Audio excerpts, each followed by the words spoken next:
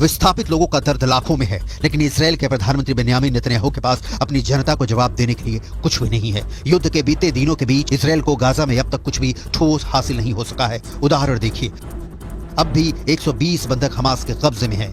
दूसरा, Gaza city ही नहीं, खान यूनिस जैसे शहरों पर भी इजराइल का कब्जा नहीं हो सका है। इस बीच इजराइल के 150 से ज्यादा सैनिक मारे जा चुके हैं। 150 के आंकड़े को कम नहीं समझिए, क्योंकि हमास के पास इन्हें मारने के लिए जो हथियार हैं वो बिल्कुल नाकाफी है।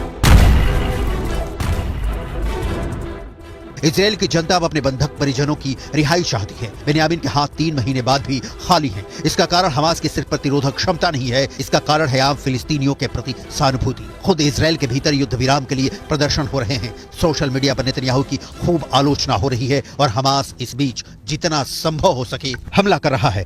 जमीन पर हमास को भले ही ईरान या तुर्की जैसे देशों का साथ नहीं मिल रहा है, लेकिन माहौल तो ये देश बना ही रहे हैं।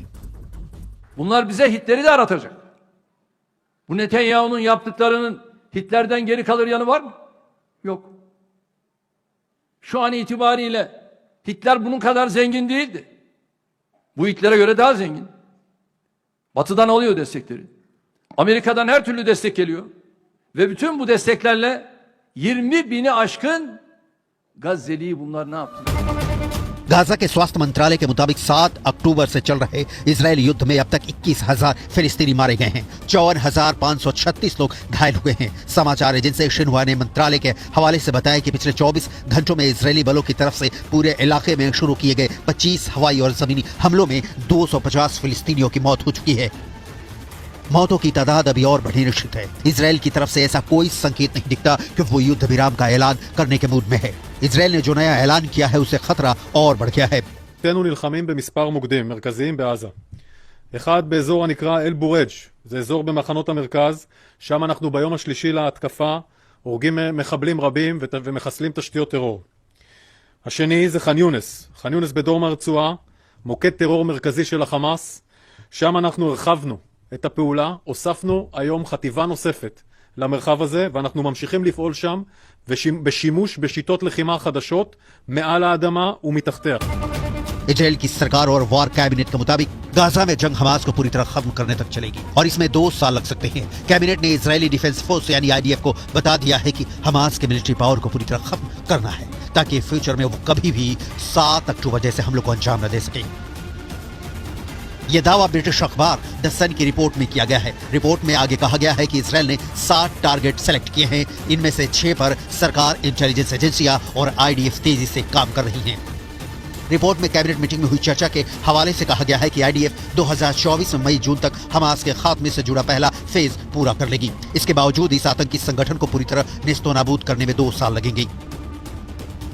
नेतन्याहू ने ऐलान किया है कि यह जंग हमास के आखिरी आतंकी के खत्म होने तक जारी रहेगी। सवाल है कि हमास के आखिरी आतंकी को इजरायल ढेर करने में कब तक कामयाब हो सकेगा, क्योंकि जमीन पर जो हालात दिख रहे हैं उनमें हमास के लड़ाकों की मौत से ज्यादा आम फिलिस्तीनियों की मौत हो रही है। इजरायल भले ही मानवीय सहायता के नाम पर ट्रकों को जाने की इजाजत देकर फिलिस्तीनियों के खून को अपने हाथ से साफ कर दे, लेकिन ये 16 आने सच है कि इजरायल युद्ध में जितना खून बहा रहा है वो दुनिया के लिए और मुश्किलें पैदा। विश्व स्वास्थ्य संगठन यानी WHO ने गाजा पट्टी में हालात पर चिंता जताई है और ये बेहद गंभीर चिंता जताई गई है। दरअसल WHO का कहना है कि गाजा पट्टी के 36 अस्पतालों में से सिर्फ 15 ही इस वक्त काम कर रहे हैं। अस्पतालों में मेडिकल सप्लाई की किल्लत बेहद चिंताजनक है। WHO के प्रमुख ने युद्धग्रस्त फिलिस्तीनी क्षेत्र में भूख और हताशा का हवाला भी दिया। WHO की जारी चेतावनी में कहा गया कि गाजा की आबादी गंभीर संकट में है और गाजा में इजरायल और हमास दोनों एक दूसरे के खिलाफ भीषण युद्ध छेड़े हुए हैं। हमास ने दावा किया कि उसने 10 इजरायली सैनिकों को मौत के घाट यहां पर उतार दिया और पश्चिमी मीडिया में छपी रिपोर्ट के मुताबिक पिछले 24 घंटे में 250 फिलिस्तीनी अपनी जान गंवा चुके हैं।